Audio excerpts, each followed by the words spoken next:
ઓમ નમો ભગવતે વાસુદેવાય. હે પ્રભુ, હે શ્રીનાથજી બાબા, હે ભાગવત સ્વરૂપ ભગવાન, હે વિષ્ણુ પરમાત્મા,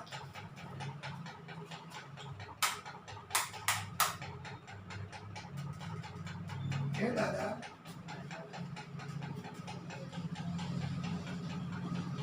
હે નારાયણ પ્રભુ,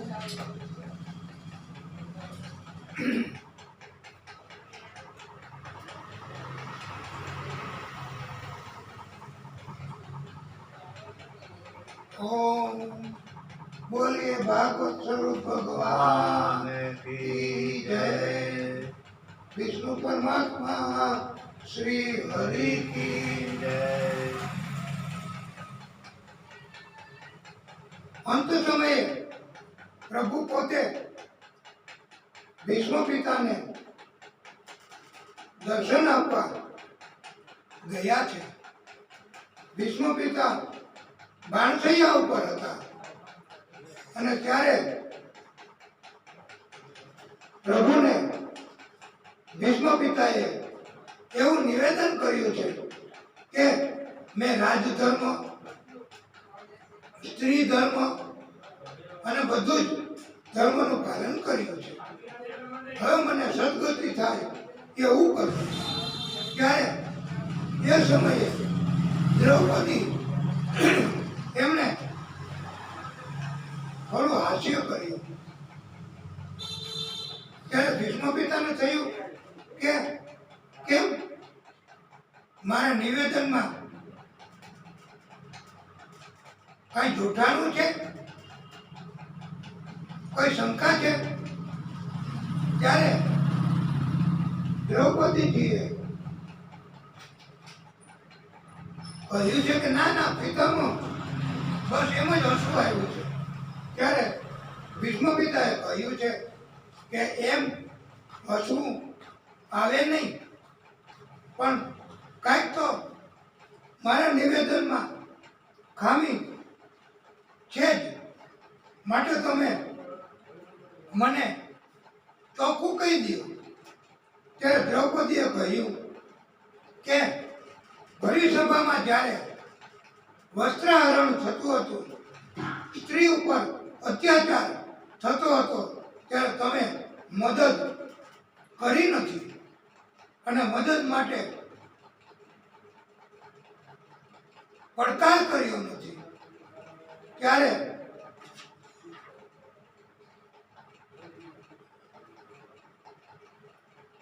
ભીષ્મ પિતાએ ખુલાસો કર્યો કે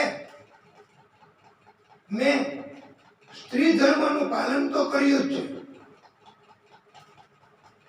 એ વખતે મારો ધર્મ અને મારી ફરજ એ કૌરવોનું અન્ન હું ખાતો હતો, એ જ મને રોજી રોટી આપતા હતા અને એમના કૃત્ય નો વિરોધ મારાથી થાય નહીં, એટલે મેં મૌન ધારણ કર્યું હતું. ત્યારે પિતામહે દ્રૌપદીજીને વધારે સંતોષ થાય એ માટે અને ભગવાનની કૃષ્ણની પણ ત્યાં અંત સમયે હાજરી હતી, પાંડવો પણ હાજર હતા, એટલે કહ્યું પિતામહે કે એ વખતે મેં રાજગાદીને વફાદાર રહેવાના અને રાજગાદીને વફાદાર રહેવા માટેની પ્રતિજ્ઞા લીધી હતી કે હસ્તિનાપુરની ગાદી એને હું વફાદાર રહીશ, અને એટલે મેં વિરોધ કર્યો નથી અને મૌન ધારણ કર્યું છે. અરે અરે, એટલે મેં તમારો કે સ્ત્રી ધર્મનો કોઈ અપરાધ કર્યો નથી. આથી આ ખુલાસો માન્ય રાખ્યો. ભીષ્મ પિતાએ અંત સમયે ભગવાન કૃષ્ણને પણ સ્તુતિ, વંદના અને પ્રાર્થના કરી છે. ભીષ્મ પિતાએ કહ્યું છે, ઇતિ મતિરૂપી કલ્પિતા વિતૃષ્ણા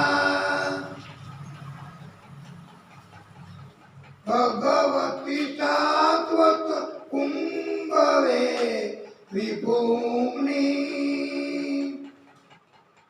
સ્વસુખ મુપગતે ક્વચિત વિહર્તુમ પ્રકૃતિ મુપેયુષી યત ભવ પ્રવાહ. સ્તુતિ કરતા કરતા કહે છે, હે કૃષ્ણ, મારી એક પુત્રી છે કે જેને મેં હજી સુધી કોઈની સાથે પરણાવી નથી, અને એ પુત્રીને હું આપની સાથે પરણાવવા ઈચ્છું છું. આપ એમનો સ્વીકાર કરો. ત્યારે બધાએ સાંભળીને નવાઈ લાગી કે ભીષ્મ પિતાએ તો એવી પ્રતિજ્ઞા લીધી હતી લગ્ન નહીં કરવાની, અને અત્યારે એમ કહે છે કે મારી પુત્રી મેં કોઈને પરણાવી નથી, આપ એમને સ્વીકાર કરો. ત્યારે ભીષ્મ પિતાએ આ શ્લોક મારફતે કહ્યું છે કે મતિરૂપી કન્યા, બુદ્ધિરૂપી કન્યા, એનો તમે સ્વીકાર કરો. હું તમને સોંપવા માંગુ છું. એમ આપણે બધાએ પણ આપણી બુદ્ધિ એ ભગવાનને જ સોંપવાની છે. આપણે દોડાયું થવાનું નહીં. હું કરું, આમ જ કરો, એમ જ નહીં. પણ જે થાય એ બરાબર છે એમ માનવાનું, અને ભગવાન બરાબર જ કરે છે એમ માનવાનું. એટલે ભગવાનને આપણી બુદ્ધિરૂપી કન્યા આપણે આપવાની છે. તો બુદ્ધિનો ભગવાન સદુપયોગ જ કરે. બુદ્ધિનો કઈ દુરુપયોગ ભગવાન કરે, અને નહીતર બુદ્ધિનો દુરુપયોગ થાય છે. બુદ્ધિનો દુરુપયોગ મોટે ભાગે કળિયુગમાં માણસો કરતા જ હોય છે. એવા મજાના પ્લાન બનાવે, એવા સુંદર મજાના આયોજન, એવા સુંદર મજાના વૈભવ, પણ આટલું બધું શા માટે? પલની ખબર નથી, કાલની ખબર નથી, કાલે શું થવાનું, કલાક પછી શું થવાનું એની ખબર નથી. અને બુદ્ધિ મારફત આવા મજાના પ્લાન, અને એ પ્લાન કેવો કે લાભ લેવાના બસ. પૃથ્વી ઉપર જેટલું કાંઈ છે એ બધું મને મળવું જોઈએ, ફાયદો મને થવો જોઈએ. તો સામેના પાર્ટીને નહીં, ભગવાનને તો બે હરખા, તમે અને સામેની પાર્ટી બે સરખી. તો તમે કરો એમ થાય તો બુદ્ધિનો એ દુરુપયોગ જ કહેવાય ને, કે મને જ ફાયદો થવો જોઈએ. તો એ ન્યાય ન કહેવાય. ભગવાનની ઈચ્છા તો શું હોય કે બે પક્ષને ફાયદો થવો જોઈએ, એનું નામ ન્યાય.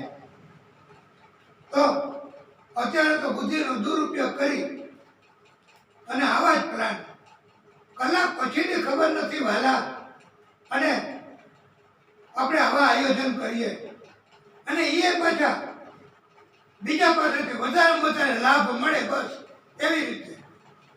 બાંધકામમાં લાભ, સમારકામમાં લાભ, ખરીદીમાં લાભ, બધામાં લાભ.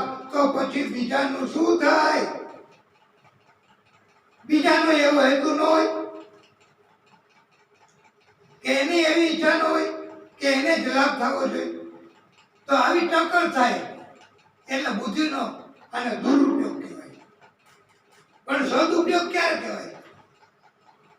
ભગવાન સદુપયોગ જ કરે, કે કોકને પ્રેરણા કરે કે મારા ભક્તોને શ્રાપ છે 7 દિવસનો મૃત્યુનો, એમને તમે જાઓ કથા સંભળાવો ને મોક્ષ કરાવો, આ ભગવાને બુદ્ધિનો સદુપયોગ કર્યો કહેવાય. ભગવાન ભક્તોની ચિંતા કરે છે અને ભગવાન ક્યારે ભક્તના અહિતમાં કે ભક્તોને નુકસાની થાય એવું કરતા જ નથી હો. ભગવાન તો કરુણાના કરનારા છે અને આપણે જ સ્વાર્થ બસ. અને એટલે તો એમ કહેવામાં આવ્યું છે અને અત્યારે સમય એવો જ છે કે કોણ જાણી શક્યું કાળને રે, સવારે કાલે કેવું થશે.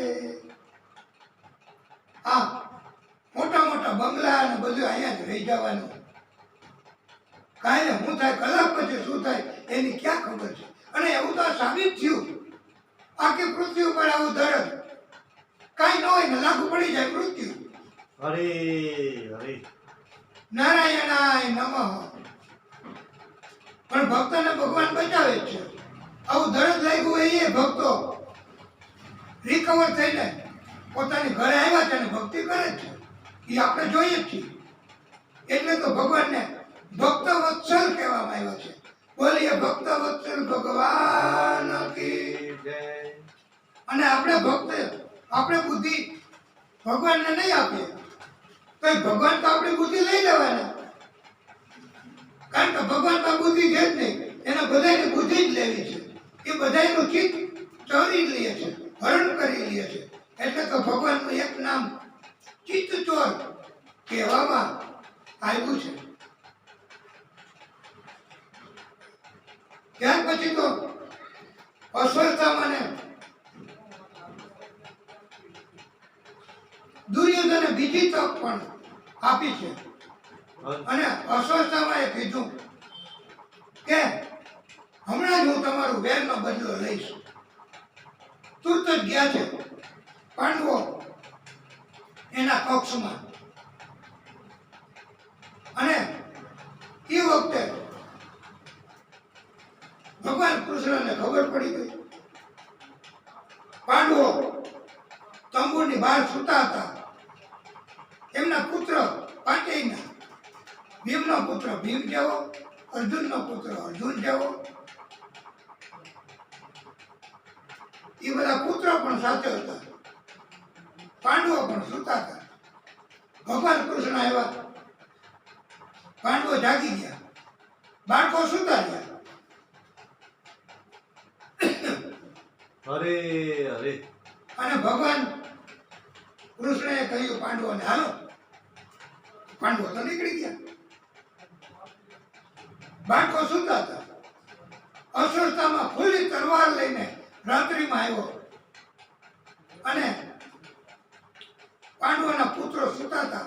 પાંડવો સૂતા છે એમ માની અને પાંચેયના મસ્તક કાપી નાખ્યા અને લઈને દુર્યોધનને કહે કે લ્યો,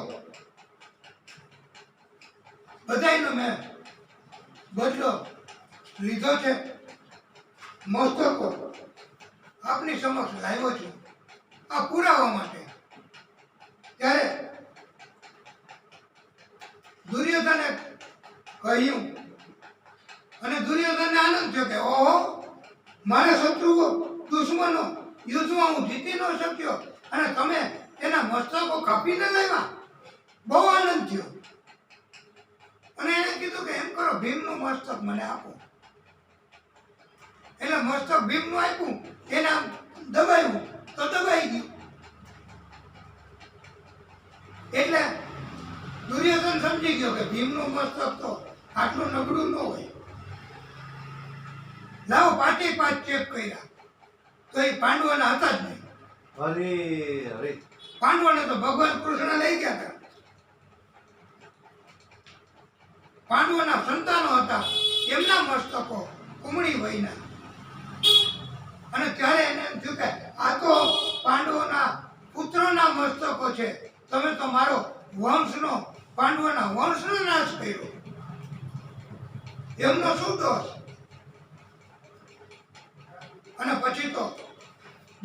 દુર્યોધનને અફસોસ થયો કે આવું કૃત્ય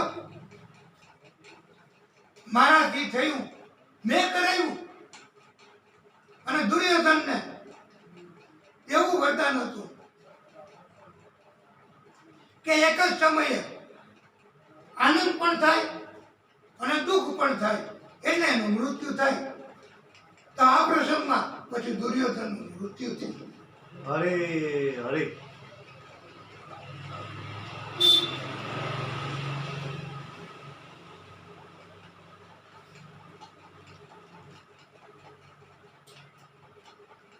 અને દુર્યોધન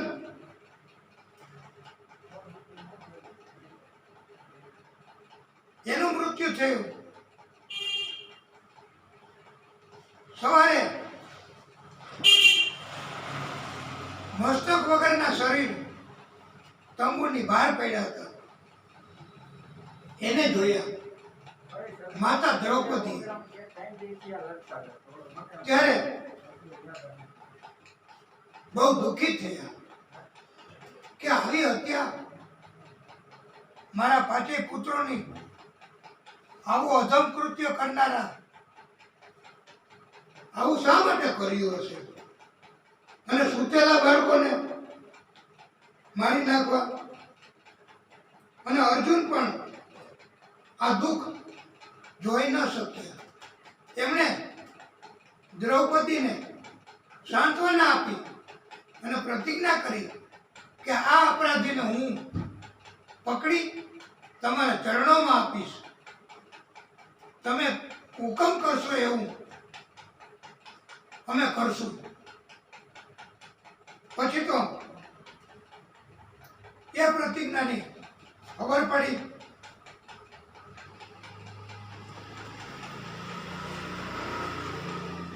અર્જુન પાછળ દોડ્યો. અશ્વત્થામાને ભય લાગ્યો કે હવે અર્જુન મને મારી નાખશે.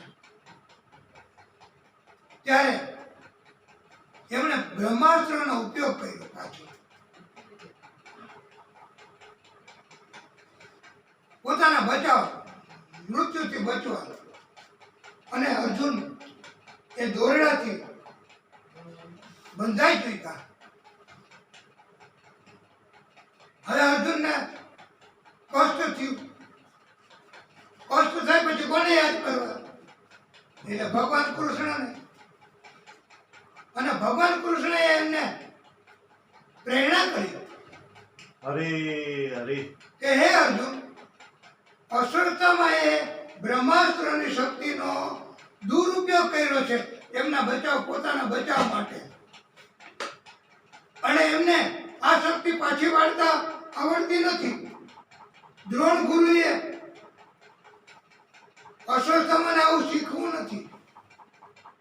પણ આ બ્રહ્માસ્ત્રની શક્તિનો શમન કરવાનું, એને શાંત કરવાનું દ્રોણ ગુરુએ તમને શીખવું છે. એટલે તમે એ વિદ્યાનો ઉપયોગ કરો. એટલે અર્જુને તો એ બ્રહ્માસ્ત્રની શક્તિનું શમન કરવાની વિદ્યાનો ઉપયોગ કર્યો, એમ ભાગવતકારો કહે છે. અને બંધનમાંથી મુક્ત થયા અર્જુન અશ્વત્થામાને પકડી પશુની જેમ દોરડાથી બાંધી અને અર્જુન દ્રૌપદી પાસે લાવ્યા છે. દ્રૌપદીને તો જોયું તો દયા આવી. અરે અરે અને દ્રૌપદીએ કહ્યું કે આ તમે કોને બાંધીને લાવ્યા છો? બ્રાહ્મણ પુત્ર, આપણા ગુરુનો પુત્ર. અને તો બોલ્યા, સુખદેવ પ્રભુ કહે છે, ઉવાચ ચાસહંતિ અસ્ય બંધન નાન અયનમ સતી મુચ્યતામ એષ બ્રાહ્મણો નિતરામ ગુરુ. દ્રૌપદી કહ્યું, છોડી દો, છોડી દો. આ તો આપણા ગુરુનો પુત્ર છે અને બ્રાહ્મણ છે. બ્રાહ્મણને આવી રીતે ત્રાસ અપાય નહીં. અને એમને નહીં છોડો તો એમની માતા એક જ અત્યારે છે અને એમની માતાને પણ આ અસ્વસ્થતામાંનો જ એક આધાર છે. એને મારી નાખશો પછી એની માતા શું કરશે? કોના આધારે જીવન જીવશે? અરે અરે એટલે એને દયા આવી. અને દ્રૌપદીએ કહ્યું કે મારે તો મારા 5 પુત્રોની એમને હત્યા કરી તો મારે તો 5 પરાક્રમી એવા બાહુબલી તમારા સ્વરૂપમાં પતિ છે, ભગવાન છે. હું તો તમારા બધાના આધારે જીવન જીવીશ, પસાર કરીશ. અને એમની માતા એ તો એમના મૃત્યુથી નિરાધાર બની જશે. પણ દ્રૌપદીની વાત હવે અર્જુન કેમ માન્ય રાખે? આને છોડી દે તો એની પ્રતિજ્ઞાનું શું? મારી નાખવાની પ્રતિજ્ઞા લીધી હતી અર્જુને. અને ભીમને બીજા બધા એમ હતું કે આને છોડાય, આને તો અમારા આપણા બધાના પુત્રો બાળકોની હત્યા કરી છે, આવો નરાધમને છોડાય. તમે આ શું બોલો છો કે આને છોડી દો? ત્યારે બધાએ કૃષ્ણને પૂછ્યું કે માતા દ્રૌપદી, પત્ની દ્રૌપદી એમ કહે છે કે આને છોડી દો, અને મારી પત્ની પ્રતિજ્ઞાનું શું? તો અમારે હવે કરવું શું? હે કૃષ્ણ, અમને તમે રસ્તો બતાવો. ત્યારે ભગવાન કૃષ્ણએ કહ્યું છે કે શાસ્ત્રો મુજબ કરવું. અને શાસ્ત્રોમાં ભગવાન કૃષ્ણએ જ કહ્યું છે, શાસ્ત્રોમાં એવું કહ્યું છે કે બ્રાહ્મણ હોય ને એમની હત્યા ન કરે. અરે અરે એવું ભગવાને કહ્યું છે કે શાસ્ત્ર મારફતે મેં પોતે કહ્યું છે. બ્રહ્મબંધુ ન હંતવ્ય આતતાઈ વધહણ. એટલે બ્રાહ્મણને મરાય નહીં, પણ અપરાધી હોય, આતતાઈ હોય તો એમને મરાય. મયૈવ ભયમામ ન આત્મ પરિપાહ્ય નું શસનમ. બ્રાહ્મણ પતિત હોય,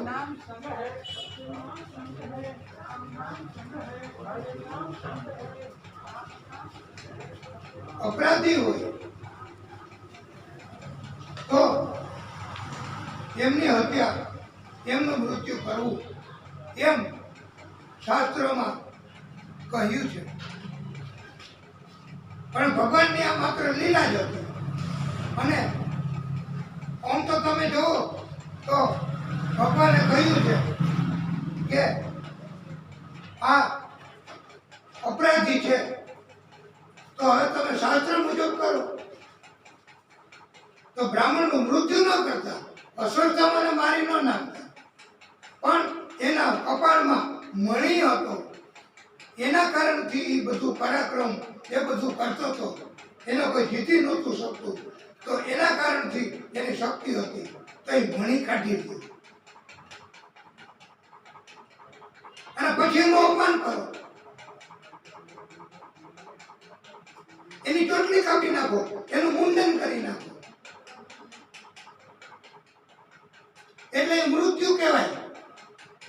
ભગવાન કૃષ્ણએ અને શાસ્ત્રમાં કહ્યું છે કે બ્રાહ્મણ એમનું અપમાન કરો, એમનું મુંડન કરો, એમની ચોટી કાપી નાખો તો એને એટલું બધું અપમાન થાય કે મૃત્યુ કરતા વધારે એને હાનિ ભય પીડા થાય. એટલે એ મૃત્યુ સમાન જ છે. એટલે અશ્વત્થામાનું મુંડન કરી નાખ્યું, મણી કાઢી લીધો અરે અરે અને અપમાન કરીને કાઢી મૂક્યો.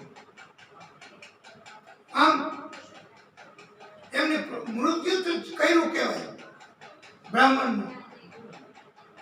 અને મણીના કારણે કહેવાય અશક્ત બન્યો, કાઢી લીધો એટલે કઈ કામ કરી શકતો નહીં, કોઈ શક્તિ ન રહી. અને આવી રીતે કાર્ય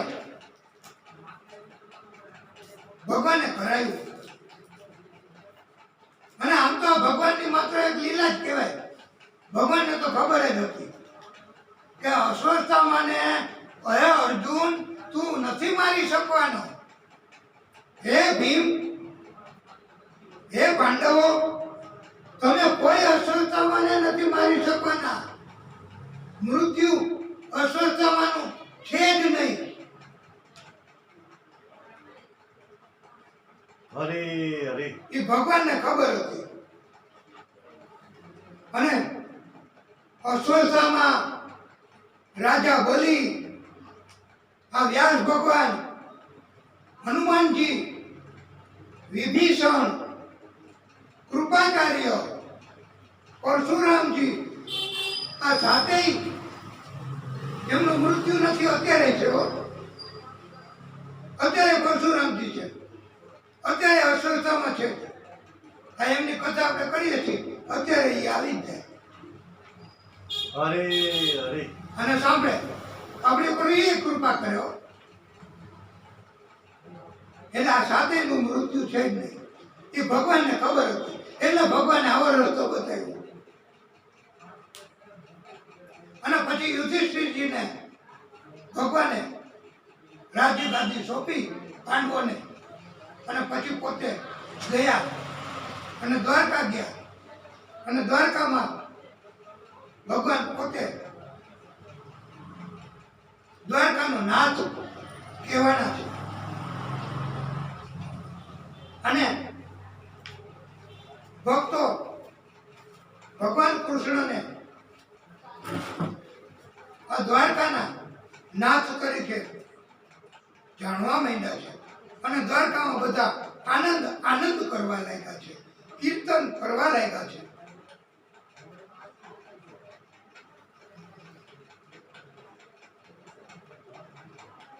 આ દ્વારકા એમાં કીર્તનો ભગવાન ને પ્રસન્ન કરવા બધા કરે જ છે. અને ભક્તો ઘણા કહે છે કે દ્વારકાના નાથ તારું મુકળું રે, તારું મુકળું રે, કે ભૂલી જવાય. આમ બધા ભગવાન કૃષ્ણને દ્વારકાના નાથ તરીકે અને યુધિષ્ઠિરજી એમણે પરીક્ષિતજીને રાજ્યાભિષેક કરવા માટે વિચાર્યું. ભગવાન જ્યારે દ્વારકા ગયા ત્યારે અર્જુન એમને વડાવવા ગયા હતા. અને અર્જુનને ભગવાને ત્યાંથી પાછા મોકલ્યા. અને પાછા આવ્યા ત્યારે અર્જુને કહ્યું છે કે અર્જુનનો ચહેરો સૌ દુઃખી થતો હતો. ત્યારે યુધિષ્ઠિરજીએ પૂછ્યું છે કે આવો કેમ થયું? ત્યારે અર્જુને સમાચાર આપ્યા કે ભ્રાતાશ્રી, ભગવાન કૃષ્ણ હવે આપણી વચ્ચે રહ્યા નથી, એ ધામમાં ગયા છે. અને આ સાંભળ્યું તો કુંતા તો ત્યાં ને ત્યાં જ ગુજરી ગયા. અરે એમને આવો આઘાત થયો. અને પછી તો પાંડવોએ પરીક્ષિતજીને ગાદી સોંપી અને ગાદી સોંપ્યા પછી ઉત્તર દિશામાં પોતાના દેહનું દમન કરવા માટે ગયા છે. આમ સુખદેવ પ્રભુએ પરીક્ષિતજીને વિગતવાર આવી બધી કથાઓ કહી છે અને કહ્યું છે કે માંડવ્ય ઋષિ આશ્રમમાં તપ કરતા હતા. ચોર લોકો ખજાનો લૂંટી અને નીકળ્યા. પાછળ સૈનિકો હતા. બધું ધન ક્યાં મૂકીને ચોર લોકો તો નાસી ગયા. માંડવ્ય ઋષિને લઈ ગયા. રાજાએ પૂછ્યું કે આવું કેમ, તમારે શું કહેવું છે? ત્યારે માંડવ્ય ઋષિએ કહ્યું કે મેં અપરાધ કર્યો નથી, પણ રાજાએ કહ્યું કે તમારી પાસેથી પુરાવો મળ્યો, ધન મળ્યું છે. તો ત્યારે રાજાએ ફાંસીના માચડે ચડાવવાની અને ફાંસીની સજા માંડવ્ય ઋષિને અપાવી ફરમાવી. એમને તો ફાંસીના માચડે ચડાવ્યા. ત્યારે જેવો ફાંસી દેવા અને નીચેથી ખસેડવા તૈયારી કરતા હતા ત્યાં જ રાજાએ કીધું કે રોકો. હરે હરે અસલી ચોર પકડાઈ ગયા છે. એને કબૂલ કર્યું છે આ ઋષિ બેકસૂર છે. અને પછી તો ઋષિએ યમરાજાને પૂછ્યું કે મને ફાંસીના માચડે ચડવું પડ્યું, આવું શા માટે? ત્યારે માંડવ્ય ઋષિને યમરાજાએ કહ્યું છે કે તમે બચપણમાં એક પતંગિયાને પકડ્યું હતું અને એમને કંઈક એવું ભોગ્યું છે. પતંગિયું તો પછી બચી ગયું અને એના કારણથી તમારે આ સજા ફાંસીના માચડે ચડવું પડ્યું છે. ત્યારે માંડવ્ય ઋષિએ યમરાજાને કહ્યું કે તમારો આ બરોબર ન્યાય નથી અને માટે હું તમને શ્રાપ આપું છું કે તમારે પણ પૃથ્વી ઉપર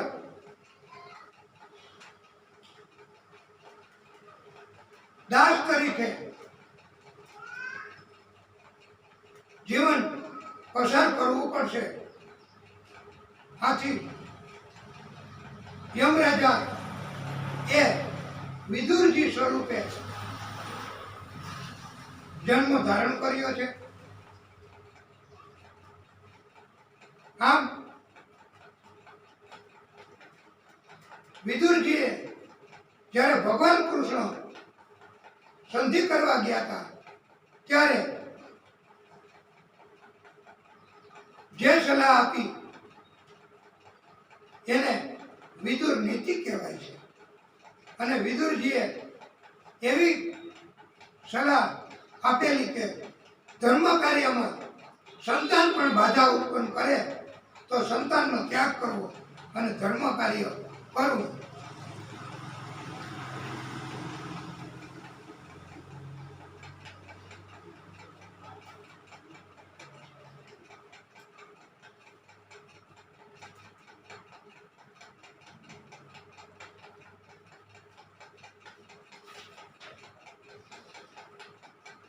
વિરાટ ભગવાનની કથા પણ સુખદેવ પ્રભુએ કહી છે હરે હરે કે પ્રભુએ વિરાટ સ્વરૂપે પણ પ્રાગટ્ય કર્યું છે.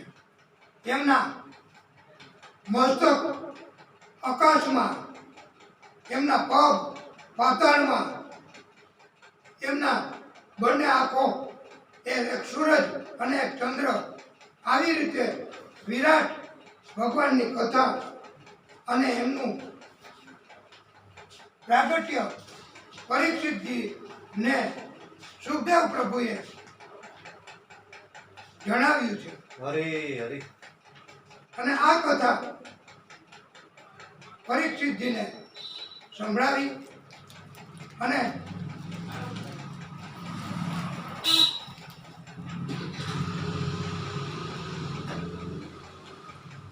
ભગવાન શ્રી હરિએ ઘણા અવતારો લીધા અને સૃષ્ટિનું સર્જન કર્યું. એમની કથા પણ ભગવાને સુખદેવ પ્રભુએ પરીક્ષિતજીને સંભળાવી છે. દેવર્ષિ નારદ એમને પણ ભગવાનની માયા એના દર્શન ની ઈચ્છા હતી એટલે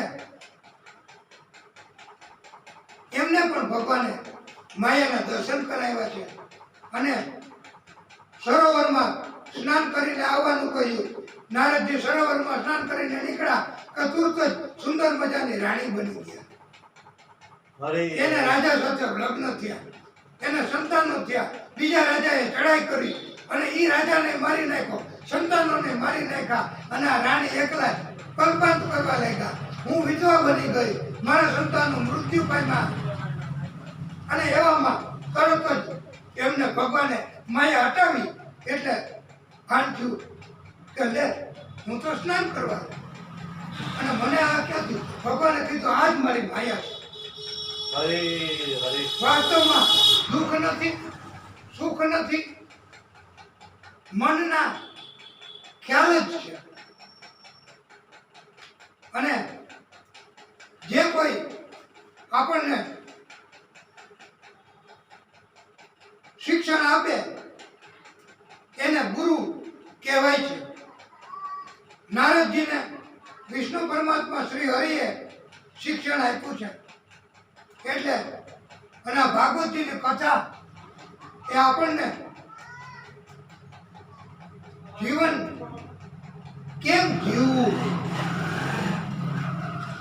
અંતે મોક્ષ કેવી રીતે થાય, જીવન ધન્ય કેમ બને એવી કથા આપણને આ ભાગવતજી શીખવે છે.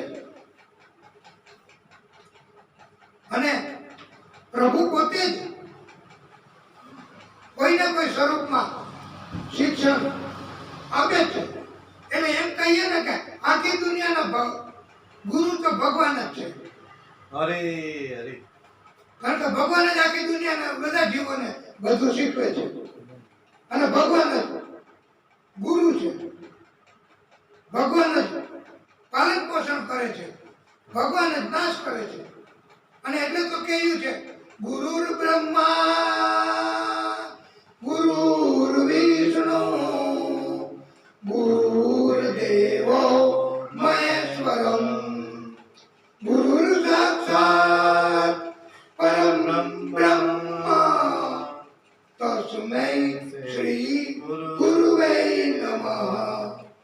એટલે આ જન્મ આપનાર એ ભગવાન, પાલન પોષણ કરનાર એ વિષ્ણુ સ્વરૂપે ભગવાન અને નાશ કરનાર એ શિવજી સ્વરૂપે ભગવાન.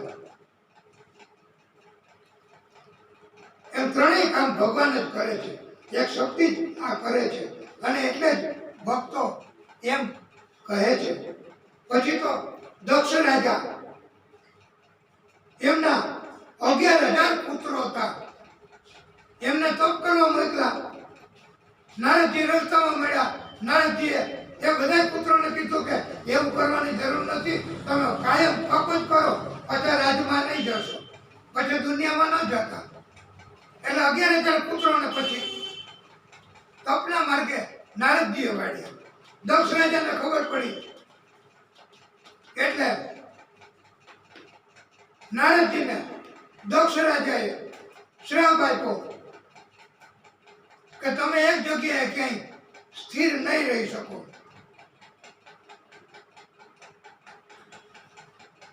અને નારદજીએ પણ દક્ષ રાજાને કહ્યું કે તમારે 60 કન્યાઓ થશે. હરે હરે આથી દક્ષ રાજાને 60 કન્યાઓ થઈ છે. અને સુખદેવ પ્રભુએ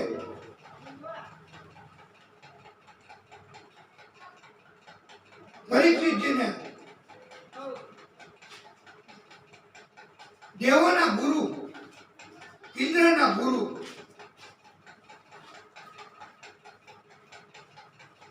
એ દેવોએ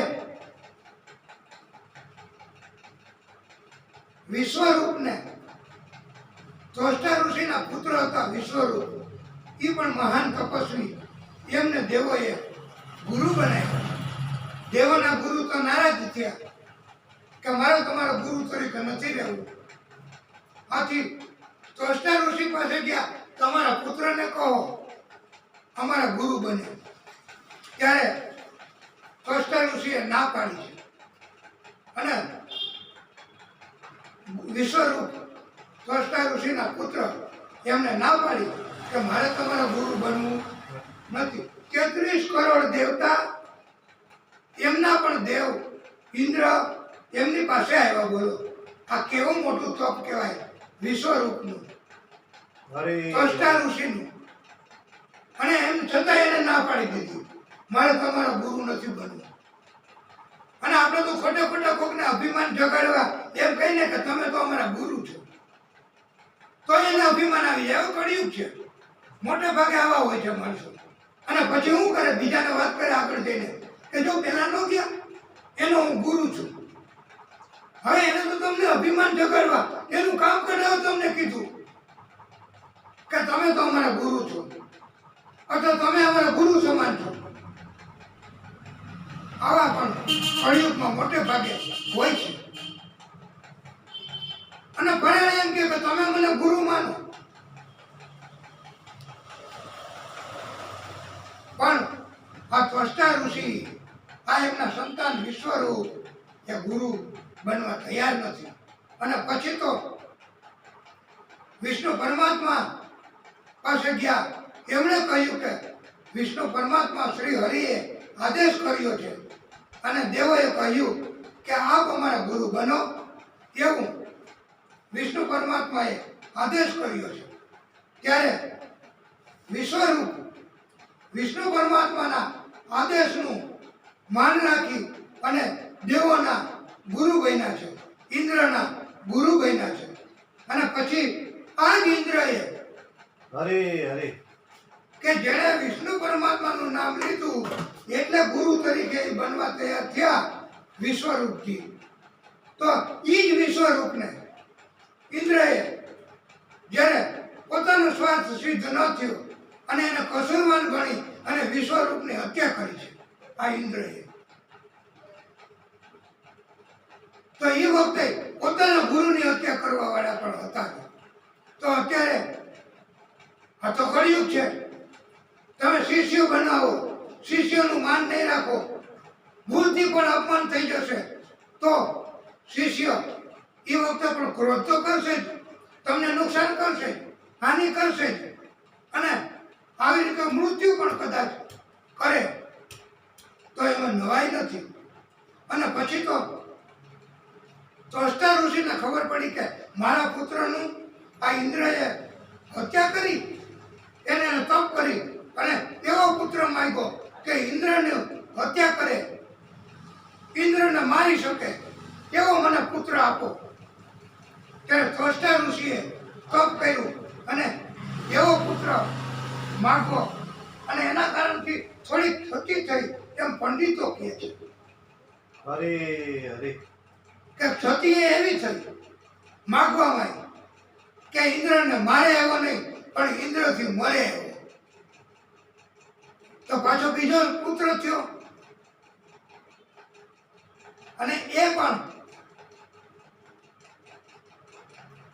હવે ઇન્દ્રને ને બધાને ખબર પડી કે આ ત્વષ્ટા ઋષિએ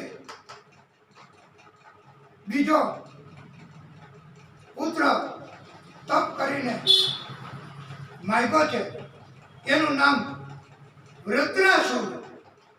અને વૃત્રાસુર દેવોને અને ઇન્દ્રને થયું કે આપણને મારી નાખશે, એટલે એનાથી બચવા દેવો અને ઇન્દ્ર એમણે વિષ્ણુ પરમાત્માને પાછી એમની પાસે ગયા.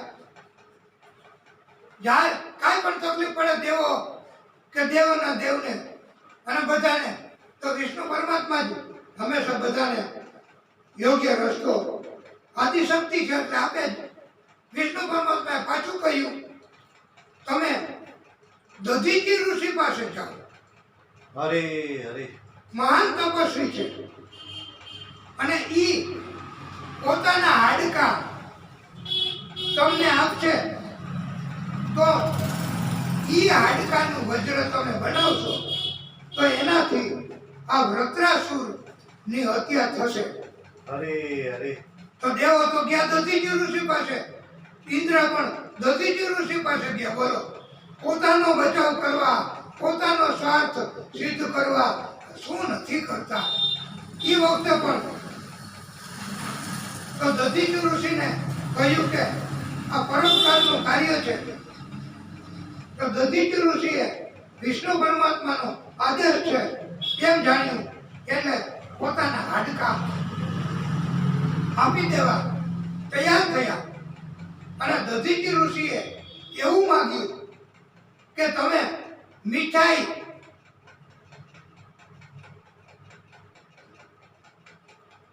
જે ખાંડ સ્વરૂપે હોય છે, મીઠાઈ જુદા જુદા પ્રકારની અત્યારે બનાવવામાં આવે છે. બરફી, પેંડા, જાંબુ, આવી બધી મીઠાઈ.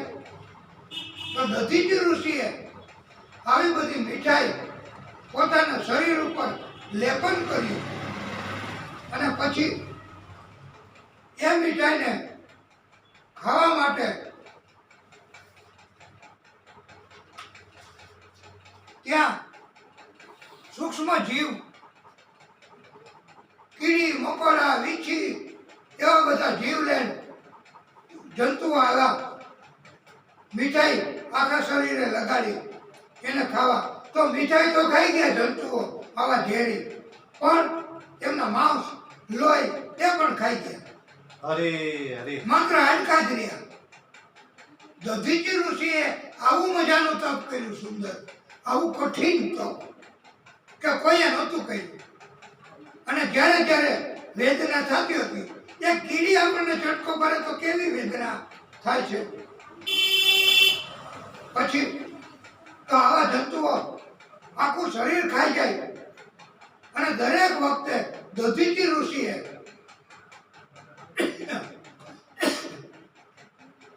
વિષ્ણુ પરમાત્માનું સ્મરણ કર્યું છે. અરે અરે કેવું તપ કહેવાય. પછી એના હાડકા લઈ ઇન્દ્ર દેવો એમનું વજ્ર બનાવ્યું અને વૃત્રાસુર એમની પાસે લડવા ગયા. તો વૃત્રાસુરે જોયું તો એ વજ્રમાં જ વૃત્રાસુરને પ્રભુના દર્શન થયા. અરે અરે અને પછી તો વૃત્રાસુર નમી ગયા. અને છતાંય ઇન્દ્રએ દયા રાખી નથી અને એમની હત્યા કરી છે. રાધે રાધે પોતાનું શાસન ટકાવે, પોતાનું ઇન્દ્રાસન જતું ન રહે એટલા માટે.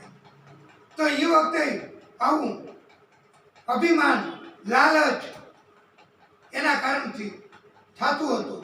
એવી દિવ્ય કથાઓ કહેવામાં આવી છે. અને એ વખતે આવી સુંદર મજાની કથા કે ઋષિઓ આવું તપ પણ કરતા હતા. એ દધીચી ઋષિ એને કેમ ભાગવતજીની કથામાંથી ડિસ્કાર્ડ કરી શકાય? દધીચી ઋષિની કથાને કેમ ભાગવતજીની કથામાંથી દૂર કરી શકાય? રાધે રાધે આવી સુંદર મજાની કથા.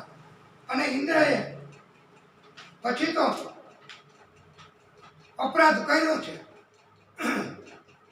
હત્યા કરી છે. એના કારણથી એમને પણ ભોગવવું તો પડ્યું જ છે. અને એમ કહેવાય છે કે ઇન્દ્રને કાળો કોઢ નીકળ્યો છે.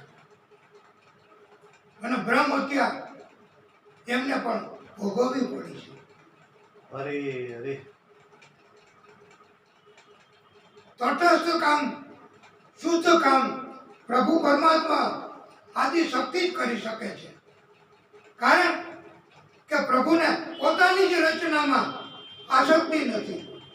પોતાની જ રચનામાં પ્રભુને લાગણી નથી, પોતાની રચનામાં પ્રભુને પ્રીતિ નથી, એટલે જ પ્રભુ બધાનું કલ્યાણ કરી શકે અને તટસ્થ રીતે પ્રભુ બધાને રસ્તો બતાવી શકે.